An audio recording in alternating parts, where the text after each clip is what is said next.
Hey everybody, this is Mike with On Point Preparedness. Haven't done a video for you guys in about 3 weeks, and this is the reason. We are tearing up all of our existing flooring and putting down wood floors and painting cabinets and a whole bunch of other home improvements, and it's just taking up all my time. I'm probably going to be busy for the next 2 weeks or so may get a video out every once in a while, but after the 2 weeks are over, I'll be on full time for you guys, put out steady stream of videos, and get back in touch with everything that's going on. But in the meantime, there was one article that I wanted to share with you guys today, and it's this one from Rome Reports. The title is very misleading because it explains much more than this in the body. It says the Pope's answer to criticism that he is a leftist. Well, he actually has to respond to much more than just being a leftist. He has to defend himself about being a communist, non-Catholic, anti-Pope, and even anti-Christ. So here, as we go into the short little paragraph here, he responded to criticism that he's communist or insufficiently Catholic by saying that he recalls the story of a cardinal who told him that a very Catholic woman came to him and asked if it was true that the Bible spoke of an anti-Christ and an anti-Pope, the false prophet. "But why ask me this question?" asked the cardinal. Well, she says, "I'm sure that Pope Francis is the anti-Pope, is the false prophet." And he asks, "Well, why do you say that?" And she responds by saying, "Well, he does not wear the red shoes, which are historical." Now, I don't know if this lady's being sarcastic in referencing the red shoes as indication that he's the false prophet or anti-Pope, because there's a long laundry list of things that you can point to other than this, which indicates that he's the false prophet.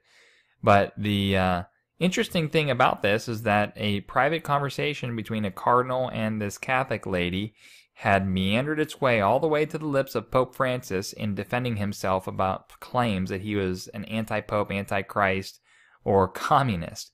Very telling along the long list of things that he is doing that are very un-Christian and are very indicative of being a false prophet. Especially if you saw the Drudge Report today.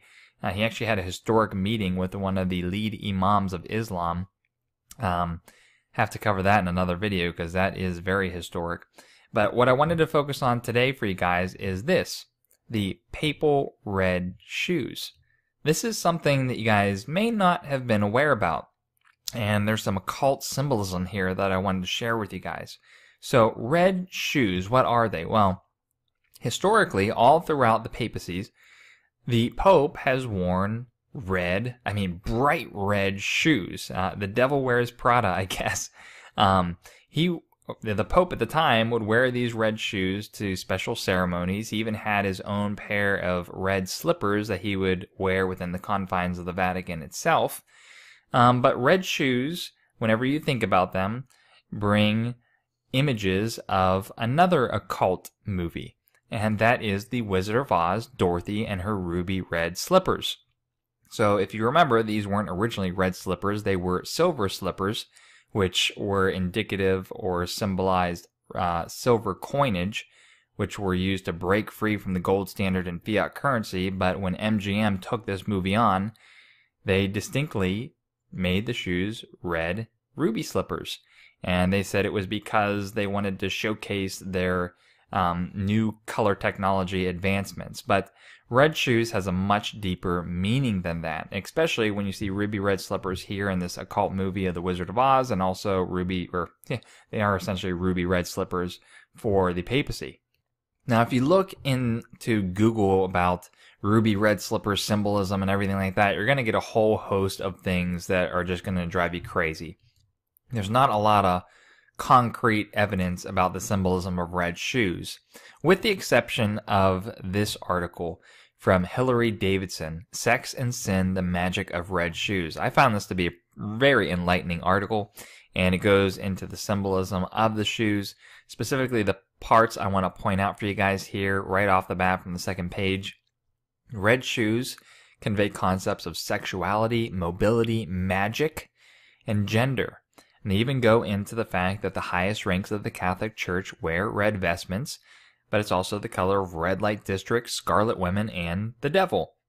The ambivalence between love and war, magic and religion, nobility and vulgarity, creates this fundamental tensions in use of this color. So just because you're wearing red shoes doesn't automatically mean you're bad, but it's just saying there's a lot of tension with the use of red shoes.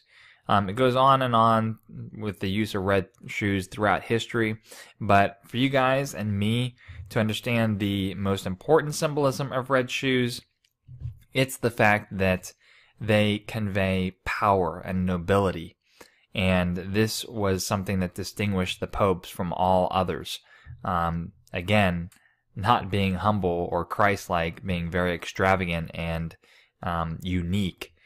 And it's no coincidence that the red shoes were also used in Dorothy in The Wizard of Oz, because they also conveyed power. Remember, clicking her ruby heels together was the magic tool to get her out of Oz. So, again, just power and nobility. So, occult symbolism everywhere. That's actually going to be the topic of my next video, where I just found a whole ton of occult symbolism in my own workplace. Until then, this is Mike with On Point Preparedness. See you guys later, and wish me luck.